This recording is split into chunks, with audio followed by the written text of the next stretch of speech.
Eh bien, nous allons maintenant accueillir la présidente du MEDEF, Madame Laurence Parisot. On va aller la saluer et on va partir.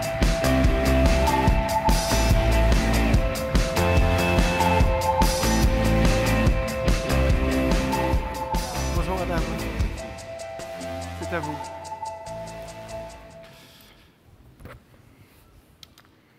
Bonjour à tous. J'ai l'impression d'être désormais une habituée de vos conventions et de vos assemblées générales. Figurez-vous que ce statut m'honore et surtout me fait très plaisir. Parce que même si malheureusement dans cette configuration de lumière de cette salle du Palais des Congrès, je ne peux pas vous voir, vous me voyez bien, je suppose. Ah, merci. Mais je devinais dans la pénombre, et maintenant je le vois très clairement, des chefs d'entreprise. Des hommes et des femmes à la tête d'entreprises petites, moyennes, certaines déjà de taille significative, extrêmement engagés, entreprenants, audacieux et surtout extraordinairement courageux dans la situation actuelle. Alors, si je suis avec vous ce matin, c'est tout d'abord pour vous rendre hommage, à vous tous, peut-être pour rendre hommage, mais j'y reviendrai un petit peu plus tard, en particulier à l'un d'entre vous, mais pour vous rendre hommage alors que vous portez un secteur essentiel à l'économie, essentiel aussi à la vie de chacun, je crois d'ailleurs que ça a été évoqué, mais un secteur incroyablement mal compris, un secteur qui est sans cesse critiqué, décrié, caricaturé. Je voulais vous dire ce matin que nous, en tout cas, au MEDEF, nous avons toujours considéré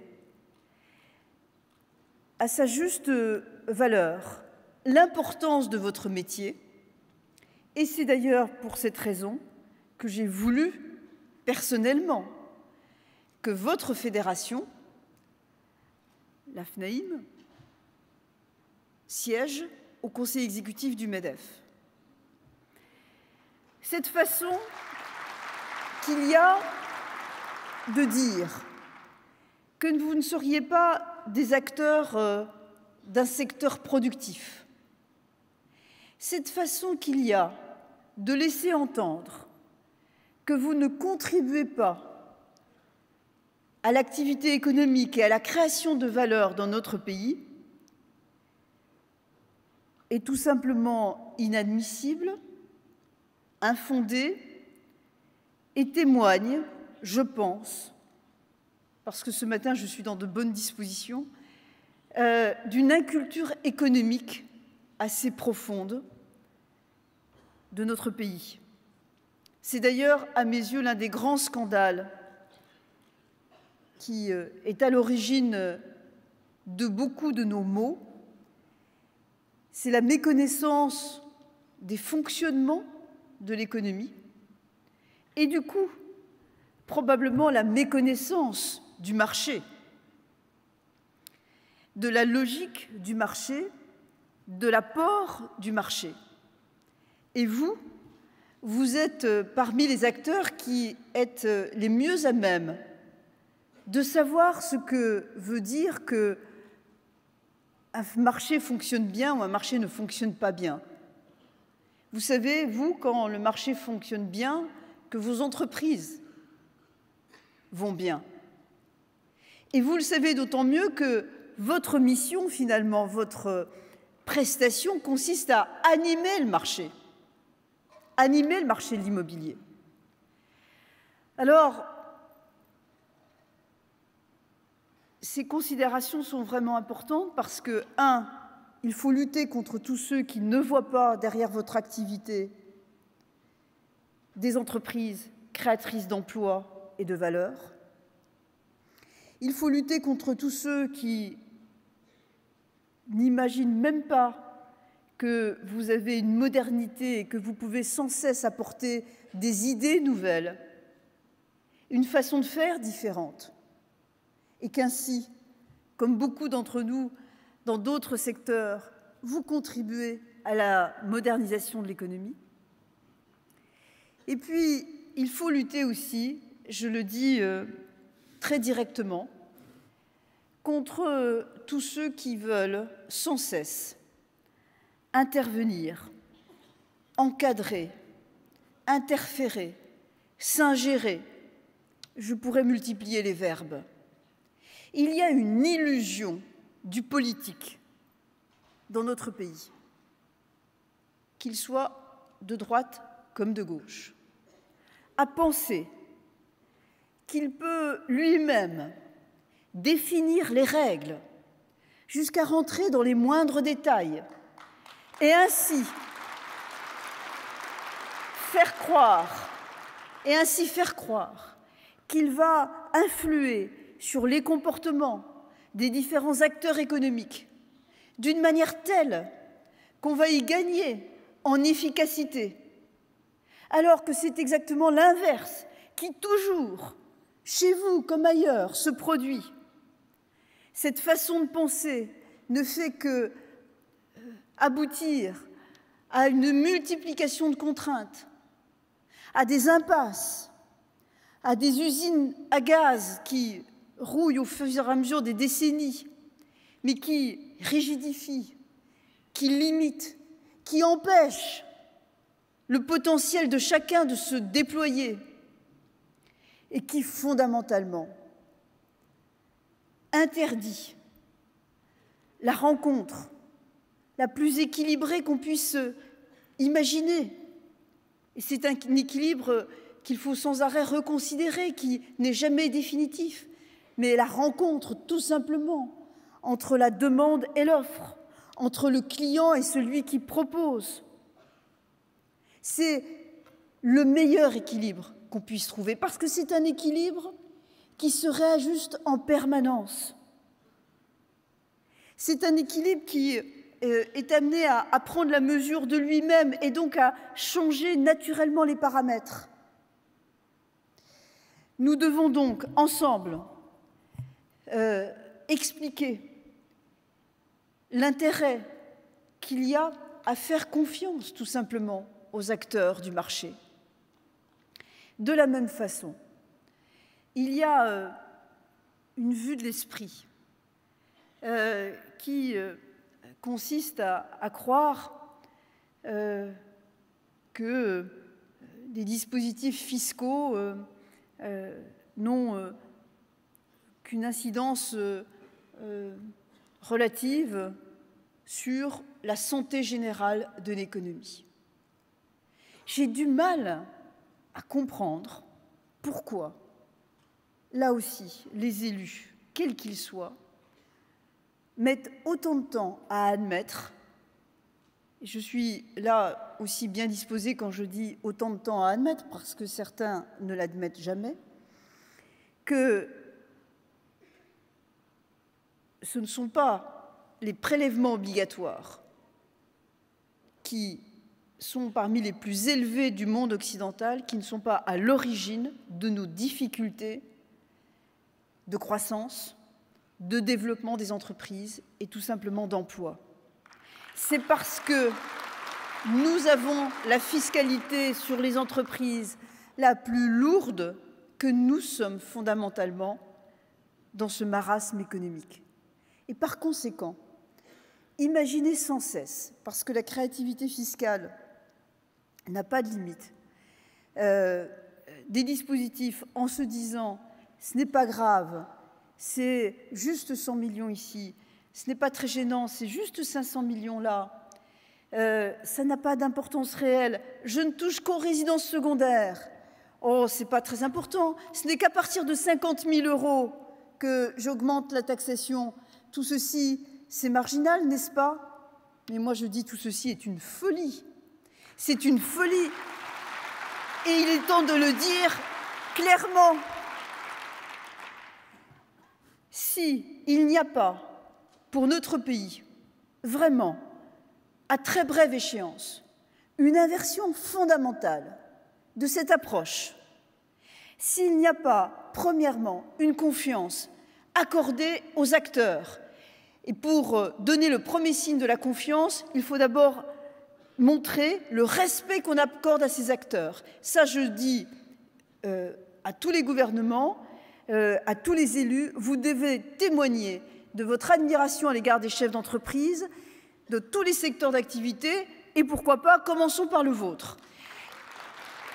Deuxièmement, si une inversion des prélèvements fiscaux n'est pas organisée rapidement, notre pays ira dans le mur. Pour cela, il faut engager un travail de fond sur les dépenses publiques. On ne pourra résoudre la question fiscale que par un travail sur les dépenses publiques. Troisièmement, et c'est en cours actuellement, nous avons à évoluer dans le fonctionnement du marché du travail. Et il ne faut pas avoir peur des mots. Nous avons besoin de flexibilité. Vous en avez besoin. Et la flexibilité, c'est gagnant-gagnant. Car la flexibilité, c'est évidemment pouvoir s'adapter quand nos entreprises ont des chutes de carnet de commandes. Et je suis certaine que vous manquez de volume, vous aussi, dans votre secteur d'activité aujourd'hui. La flexibilité, c'est aussi pour le salarié, avoir plus de possibilités de retrouver un emploi si par malheur, il est actuellement en difficulté et en recherche d'entrée sur le marché du travail. Il me semble qu'aujourd'hui, il est temps que sur tous ces sujets, nous mettions tout simplement les pieds dans le plat. Les pieds dans le plat. Il faut lever les tabous. Il faut dire les choses telles qu'elles sont. C'est pour ça, par exemple, que sans cesse, peut-être vous m'avez entendu dire publiquement, en interpellant différents membres du gouvernement, et notamment le ministre du Travail, Michel Sapin, qu'il fallait qu'il assume le mot de flexibilité. Comment est-ce qu'on peut essayer de résoudre les sujets si on n'ose pas les nommer? Alors, on m'explique que le mot souplesse, le mot adaptation sont des synonymes. Et Michel Sapin m'a proposé, même publiquement, de m'offrir pour Noël un dictionnaire des synonymes. Je prends le cadeau. J'adore les dictionnaires. Donc, si c'est une édition que je n'ai pas, évidemment, je serai très heureuse. Mais, plus sérieusement, pourquoi nous insistons sur ce terme de flexibilité? Parce que c'est un concept. Ce n'est pas simplement un mot, c'est un concept qui a été étudié depuis au moins une décennie par des économistes, par des juristes. C'est un concept qui a été adopté d'abord par les pays du nord de l'Europe, puis par l'Allemagne, par d'autres pays aussi, comme le Canada, la Nouvelle-Zélande. Chacun a décliné ce concept avec ses spécificités ou son histoire sociale propre. Mais c'est toujours à partir de cette notion-là que le travail a été élaboré pour effectivement mettre de la liberté et des possibilités d'adaptation là où pour le moment il n'y a qu'une extrême rigidité.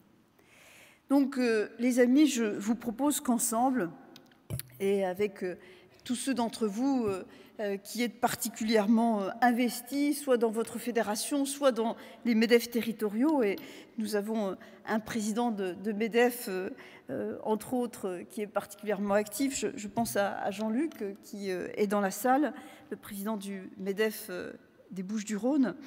Je voudrais que nous soyons extrêmement mobilisés d'une manière très unie, d'une manière très intense, dans les semaines et dans les mois qui viennent, sur tous ces combats. Parce qu'il y a urgence, parce qu'aujourd'hui la crise n'est plus une crise mondiale où l'avenir dépend de la grande coopération décidée au sein du G20. Non, nous sommes dans une crise européenne, mais à l'intérieur de cette crise européenne, dans une crise spécifiquement française. Et donc l'enjeu aujourd'hui, c'est de aider, accompagner, s'il le faut, forcer le gouvernement à prendre les décisions qu'il convient pour faire face à cette crise et trouver la solution de sortie de crise, les solutions de sortie de crise les plus rapidement possible. Et je pense que si on agit avec détermination et avec bonne volonté, on peut avancer. Parce que le potentiel de notre pays est là. Il y a actuellement une créativité intense, il y a une génération de jeunes entrepreneurs qui émergent et qui est prête à s'investir dans de nombreux secteurs, mais notamment via le numérique. Et j'invite évidemment vous tous à vous emparer de toutes les dimensions qu'offre le numérique.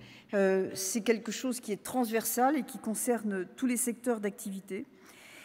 Et j'invite aussi à avoir confiance en l'avenir parce que même si c'est difficile, les temps de bouleversement sont toujours aussi des temps qui peuvent permettre que des opportunités nouvelles apparaissent et c'est à nous, dans ces cas-là, de les saisir.